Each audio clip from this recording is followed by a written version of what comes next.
elixir of health regeneration, plus 10 HP or something.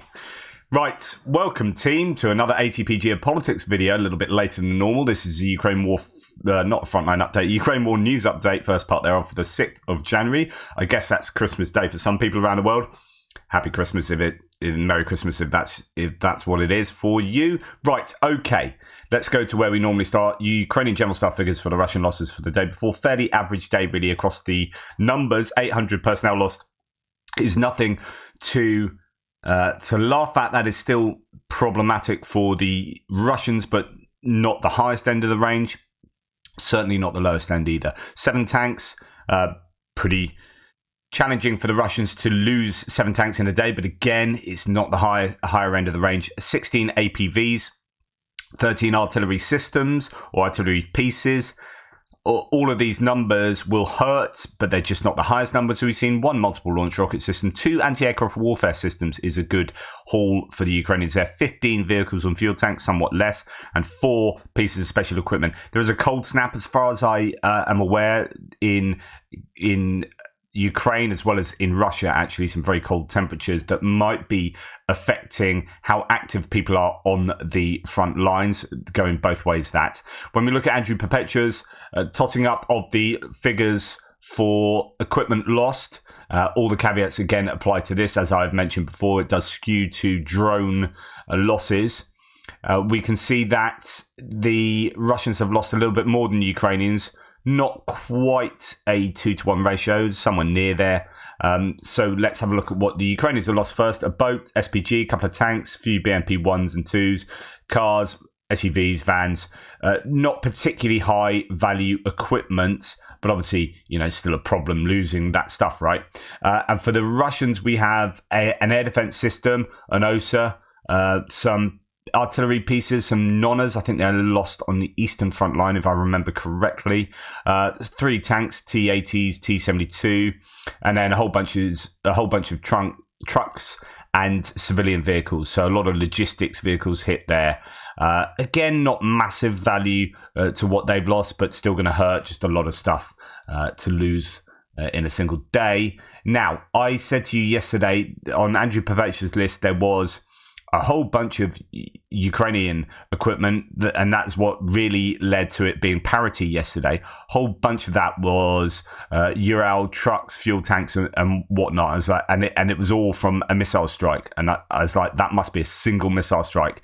I'd be interested to know what that was. Someone then linked this to me, threw me the link. In recent days, Ukraine has experienced strikes on forward operating bases by what I suspect to be North Korean KN-23 ballistic missiles. More below. 1 forward operating base containing a lot of trucks, Ural tankers, etc. The fact that the houses caught fire as well indicates a resupply base in them. So I can't really show you the full video here because I do get into trouble, but big explosion, stuff getting destroyed. That is a real big loss for the Ukrainians in terms of logistics. Says War Vehicle Tracker. I suppose Russia got the base Hwasong 11GA 11A version. These have a range of 240 to 690 kilometers, confirmed range with a payload of 500 kilograms in the INS and satellite guided. It is INS, so that's inertial guidance system and satellite guided. What I wonder is if Russia received the corresponding 8x8 launchers, Erector launchers for it too.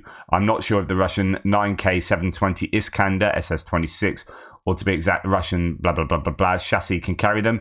If someone has information on that, please be sure to drop it below. So people are trying to work out whether the Russians are using these North Korean ballistic missiles to hit some of these forward operating bases. So more strikes on Ukrainian forward operating bases, claimed as the MLRS who brutally shelled Belgorod, which I heavily doubt and have neither seen proof for. Reminds me of HIMARS in a building, lol, are likely performed again by KN-23 launches as well. So 2 bases hit there with corresponding losses attached to them. I presume most of those losses were, all of them would have been totted up yesterday because there are just drone losses for the Ukrainians from Andrew Perpetua today. So big losses for the Ukrainians if they are losing forward operating bases to strikes. These are, I guess they're not time sensitive strikes.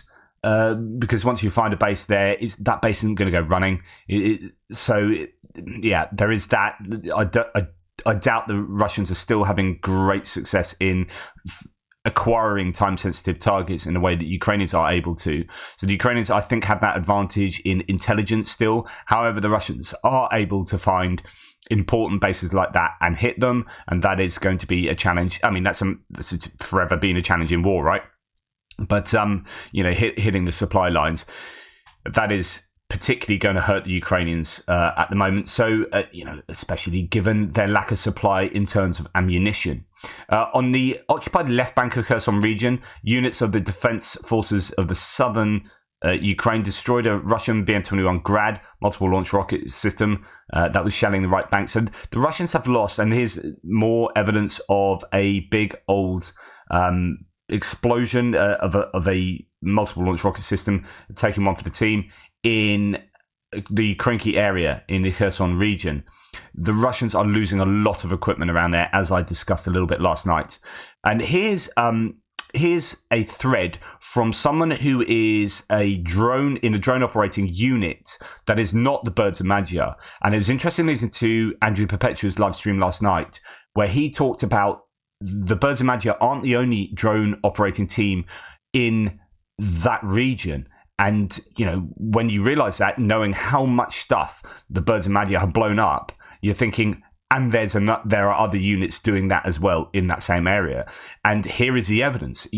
My company takes part at this operation since the beginning. For this quite short period of time, has managed to destroy 20 enemy artillery pieces, 2 tanks, and a couple of AFVs, using HIMARS FPV drones and something else. Using our big bomber drones, by the way, you sponsored, and we bought 8 antennas from them and made them accurate. We mined roads. We learned their logistics using drones for recon. So they did recon on the Russians, found out which routes they used, and then mined those routes. Tank was driving, hit a mine, became disabled, and the Birds of Magyar finished him off. So this is the understanding that actually this drone unit then operates with another drone unit, the Birds of Magyar, to then finish off what they have disabled.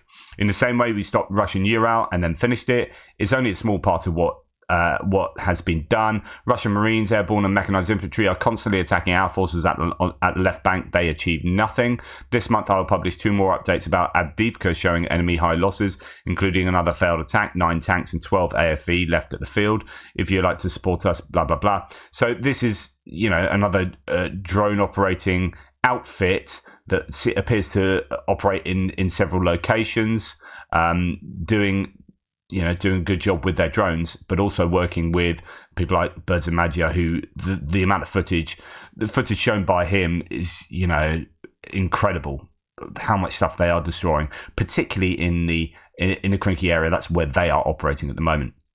Right, the recent successful targeting of Su-34 bombers by Ukrainian forces has weakened Russia's air superiority on the southern front, according to UK intelligence, their daily report. So that is interesting. We've noticed that. I've talked about how there is a lack of aerial bombardments using the FAB guided glide bombs. However, I think they are starting to pick that up again, realizing that the Patriot system is probably not in position anymore. Anyway, degradation of Russian Air Force is discussed here. So the intelligence update says, on the 22nd of December, Ukrainian forces shot down 3 Russian Su-34 combat jets over southern Ukraine. Previously, Russian tactical air power had been playing a key role in the south, especially attacking Ukraine's bridgehead on the eastern bank of the Dnipro River. Following the losses, Russian aerospace forces, the VKS, almost completely ceased crude operations in the south through late December. There is a realistic possibility that the lack of air support contributed to a failure of an attempt by Russian ground forces, 18th Combined Arms Army, to clear the bridgehead. So that's what I was saying, that actually it was super important that the Patriot system did that the Russians were really having most of their success in hammering the Ukrainians on that bridgehead by using the VKS to drop those bombs. Otherwise, it's really attritional and difficult for the Russians to push the bridgehead off that side of the river.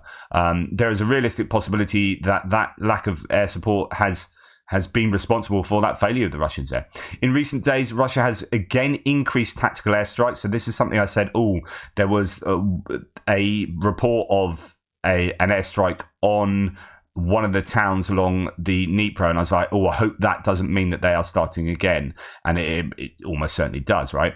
So Russia has again increased tactical airstrikes around the bridgehead, but at a lower level than before the shootdowns. This once again demonstrates that Russia's inability to establish air superiority in the early stages of Russia-Ukrainian war continues to undermine their daily operations. Something I've mentioned an awful lot. In fact, I had a big sort of, in one of my analyses over the last couple of days, I was talking a lot about that, about the suppression of enemy air defenses is what they failed to do. And that contested airspace is, largely why we are at where we are at now. On the other hand, the Ukrainians, we'll go on to this in a second, Ukrainians are doing a really good job in degrading the Russian air defense capabilities around Crimea, around Novorossiysk possibly, and even into Russia potentially in certain areas. They are going about a systematic approach to SEAD, suppression of enemy air defense operations. Just throwing this in here, Kiev sappers have neutralized a warhead of a Russian Kinzhal hypersonic missile. So this should probably be in the strikes part, but these photos are going quite viral. It shows that the Kinzhal, that's a big old, look how far down they are digging. But I don't know whether that is one that didn't go off and was brought down by air defense, but it certainly dug itself pretty deep. And that probably says a lot about how quickly that was traveling.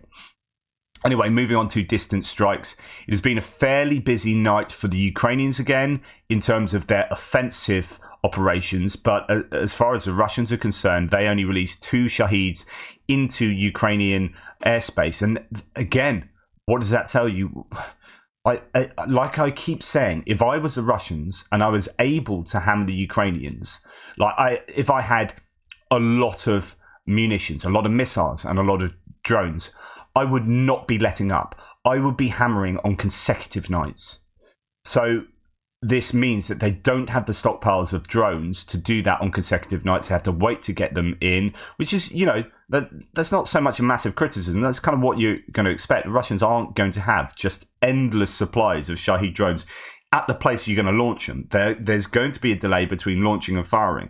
The question is, are they producing them at the rate they're firing them, or do they have a lot more than that? And I would suggest with the missiles, considering that we have had drone waves that have not been followed by missile waves, which is exactly what you'd expect, because the drones, ostensibly, yes, they're doing work, kind of intel work on finding out where air defenses are that you then feed back for subsequent strikes. Okay, we know that there's a Patriot there, we know there's SAMP-T there, we know there's NASAMS there, something like that. But they're also particularly useful if you are sending across these big waves and they exhaust those missile stocks at that particular moment. It takes time to then reload those air defense systems with those missiles. You may still have the stockpiles, but you've got to reload the systems. That takes time. That's when you send the missiles in just after the drones use up all of those air defense missiles. But they're not doing that, or at least they do that here and there, but not consistently. And again, it shows that they don't have the stockpiles. So I don't think they have the stockpiles of drones, and I don't think they have the stockpiles of missiles. Otherwise, we would just see more strikes, bigger strikes, more often. Interesting info from Atesh. These are the partisans operating in Crimea. I think they are Tatars mainly, but correct me if I'm wrong. Atesh reports the results of yesterday's defeat of a military unit in Yevpatoria. So that with Ukraine's previous strikes on Crimea, Yevpatoria was hit, is one of the places. And I'm saying this because it will give you an idea of what's then going on in the last 24 hours. So last night. So this is again a systematic approach to SEAD by the looks of it. Our agents conducted additional reconnaissance of a military communications unit near Yevpatoria, which was hit by a missile strike. They report the following information. The control point, which was responsible for the secure communication channel with the Kremlin and coordinating the air defense of the entire peninsula, was hit. The deep bunker was also hit. So that's almost certainly going to be the broach warheads of the Scalp EG or the Storm Shadows. So just to remind you, they're a dual kind of warhead where one explosion, the first part of the warhead explodes to destroy the outer infrastructure of a bunker, say, so the concrete, and then the secondary element to the warhead or to the missile then penetrates into the bunker and explodes inside the bunker.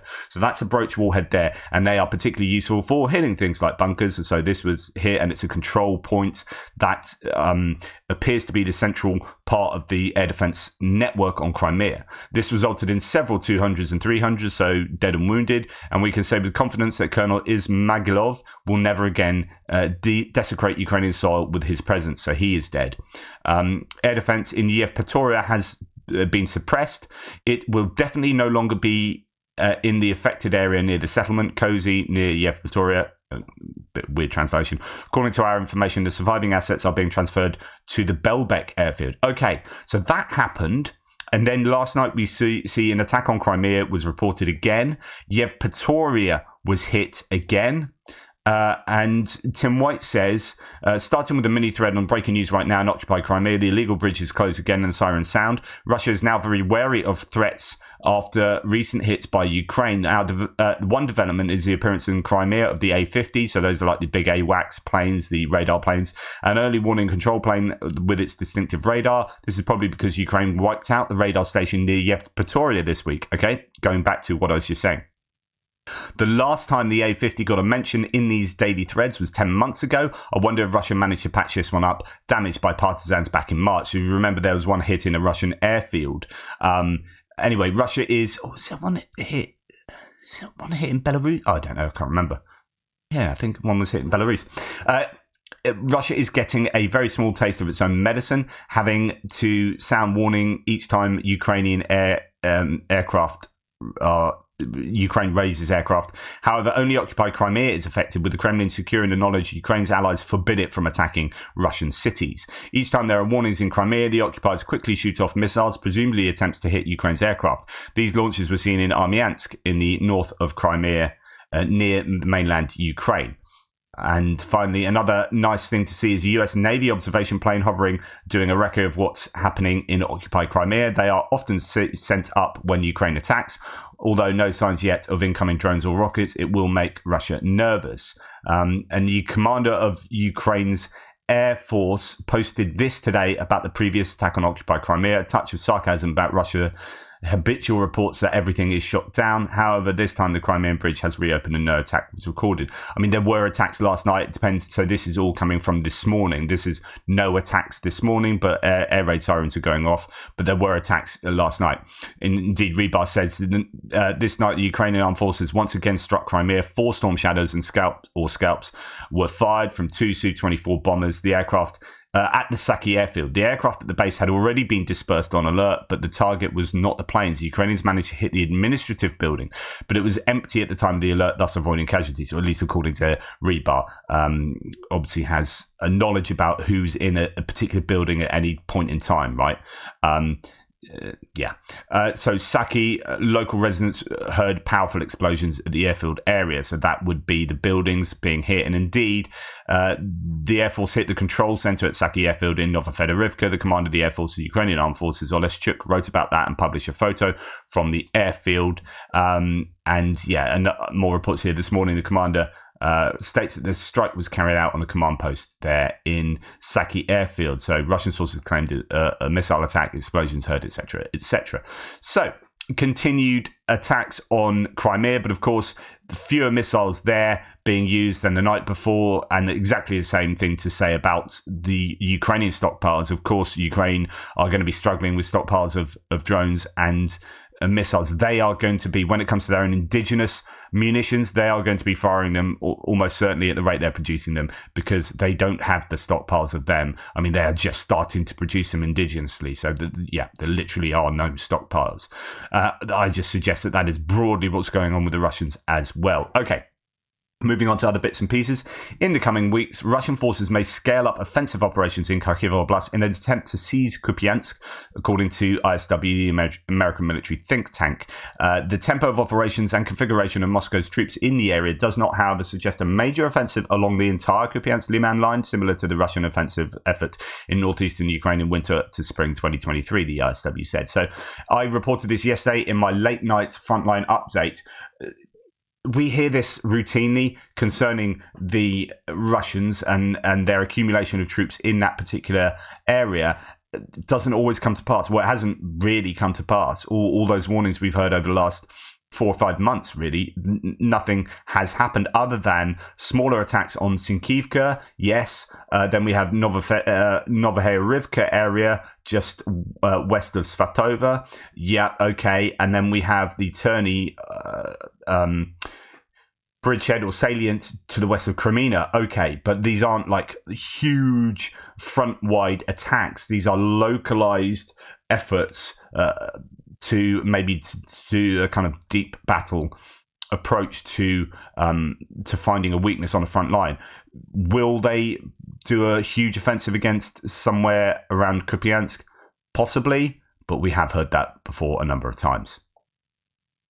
Okay, moving on.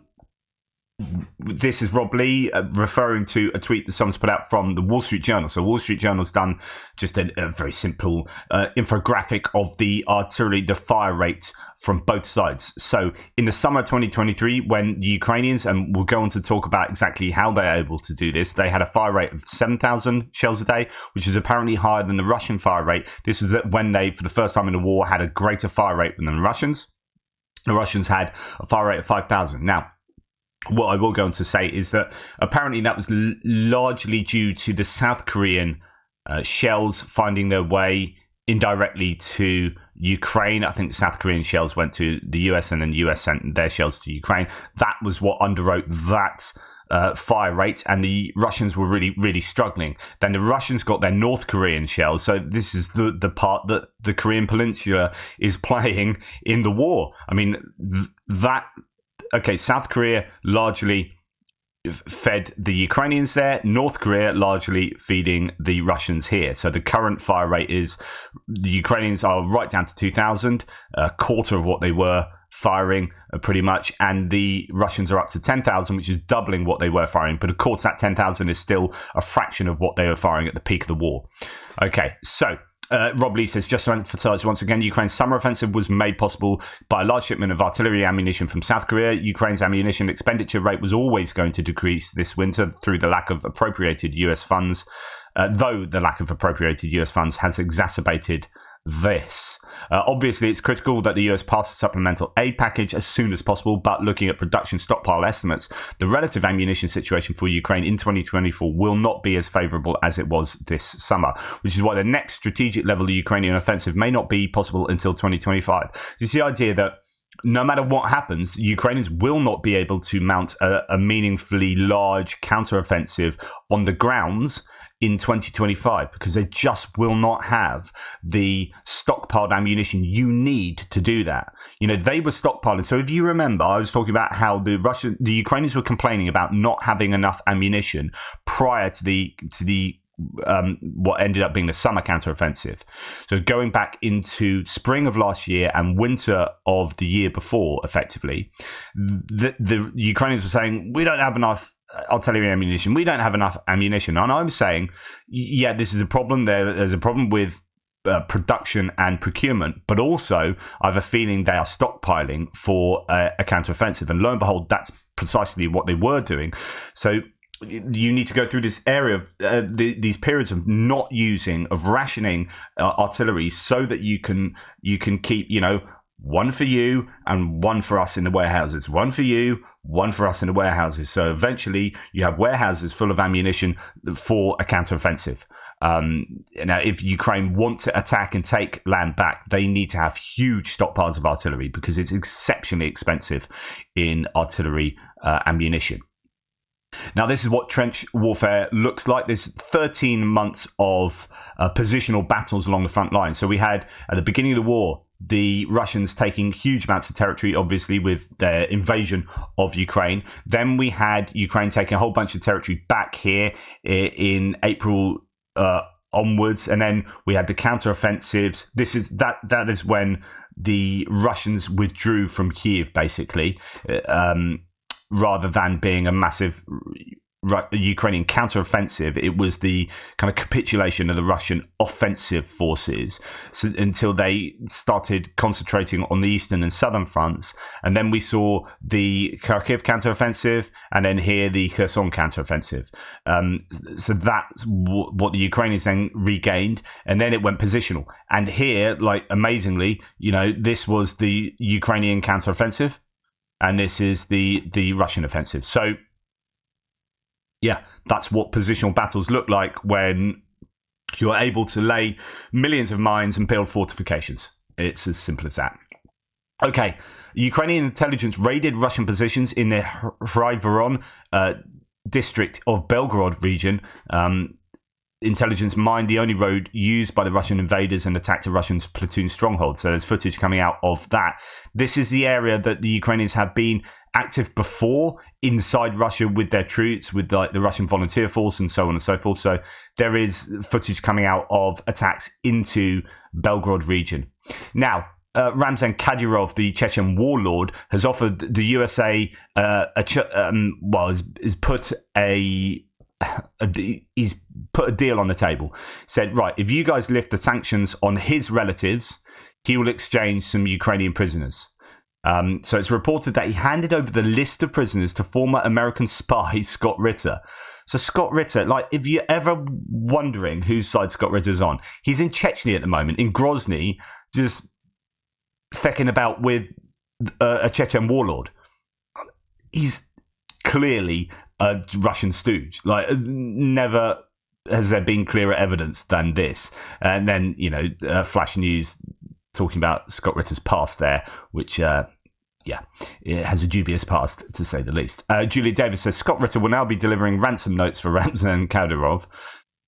So, next, Kadyrov offered to release captured Ukrainian fighters in exchange for lifting sanctions on his family and horses. Kadyrov voiced his offer to former American intelligence officer Scott Ritter, who came to Grozny on a visit. Nice place. Nice at this time of year, Grozny. Quote, we have prisoners that we captured in Donetsk, Luhansk regions. I hand over to our guests the list of prisoners of war, that is. If they lift the sanctions on my mother, my daughters, innocent people, horses, except for me, then we will release these people, Kadyrov said. Kadyrov showed Ritter a video of captured Ukrainian fighters. He emphasized that he is ready to release 20 Ukrainian soldiers. At the same time, he did not specify who exactly should lift the restrictions for the release of the AFU fighters from captivity. It goes to show that sanctions work. If he wants sanctions to be lifted on his family, then they must be causing him some issue there. So to me, actually, that's interesting that he's come out and said that. And it shows that, the Americans and the EU and whoever else need to maintain strict sanctions on these people. Right. Here's a Russian video of their troops installing camouflage inflatable military equipment dummies to cheat the enemies. Dummies include S-400 air defense systems and tanks. Although this looks like it could be in Syria, I don't know where this is. I mean, this is during the summertime with dusty, this is dusty area. It is interesting that they also have these capabilities. The Ukrainians famously using a number of inflatable dummies, while the Russians do as well. Don't think that they don't have those same capabilities. Now, here, another kind of random thing to add in. There are 21,000 Russians in Moscow region without electricity or heating. They are basking in the promises of Putin in the third decade of the dictator's reign. And these photos are pictures of the apocalypse from Tver. It's even sadder there, and so throughout Russia. Now, there are some other pictures I almost shared with you yesterday of Russians freezing in their homes, of inside the homes, a 10-degree temperature, or like 12 degrees or something, and then outside like minus 20 something. These are the challenges Russians are facing. And of course, Putin has had 30 years or 25 years, or however long he's been effectively in charge of the country to affect real positive change for his own people. But what does he do? He steals money off the state. It's a kleptocracy and an oligarchy where all the money is funneled into very few at the top who are exceptionally rich, and there's no redistribution of wealth and income, and at the same time as having all of this gas and these hydrocarbons, you've got a population that apparently doesn't have decent enough access to that, while the people at the top are creaming off those natural resources. It's just insane. And 25 years, and the Russians seem to be disenfranchised to be able to do or say anything about this, because the state media is so propagandistic that they walk, you hear these vox pops where they say, oh yeah, we live luxurious lives compared to Europe. It's terrible in Europe. Meanwhile, it's Russia that's freezing and Europe's doing fine. Thank you very much. Europe just goes along as the same as it ever has. It's a broken country. It really is. And it's broken from the top. This kind of stuff comes from the top. This could be different.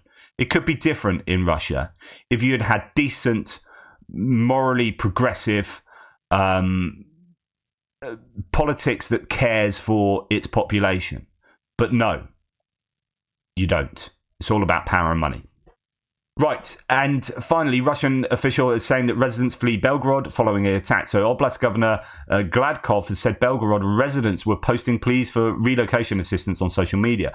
The authorities there have also offered relocation. They've offered Belgorod residents to evacuate if they want. So it's interesting. I do wonder about, the bringing civilian areas into the war. Because on the one hand, it's like, this is what war is like. This is what you're doing to Ukraine. Do you now know what's going on? Do you now feel war? Okay, what do you think about it? You don't like it? We'll stop it over in Ukraine. But on the other hand, it's like an easy way to steal up support for the Kremlin, as people will resent being brought into the war. So there are these two different sides to that same coin there, and I wonder about that. But I'm also pretty sure that Ukrainians will be targeting Russian military concerns, or at most maybe some energy infrastructure or something.